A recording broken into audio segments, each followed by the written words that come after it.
না, আমি আর কিচ্ছু চাই না। আমার ছোট ভাইরও আমি চাই না।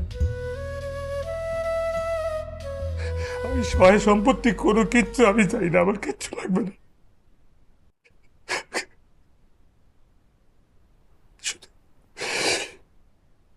আমি এখন সবার মতো স্বার্থ পড়া শিখে গেছি। আমি সবকিছু দিয়ে দেবো, কিন্তু এর এর বিনিময়ে আমার একটা জিনিস দেওয়া লাগবে।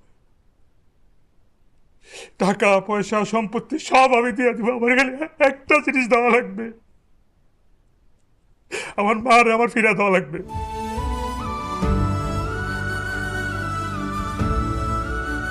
আমার মারে আমার লাগবে। সব নিয়ে যান, আমার মারে ফিরে দেন। আদর, তুই তুই সব সম্পত্তি নিয়ে যা, কিন্তু আমার মারে আমার ফিরে দে। ফিরে দে আমার।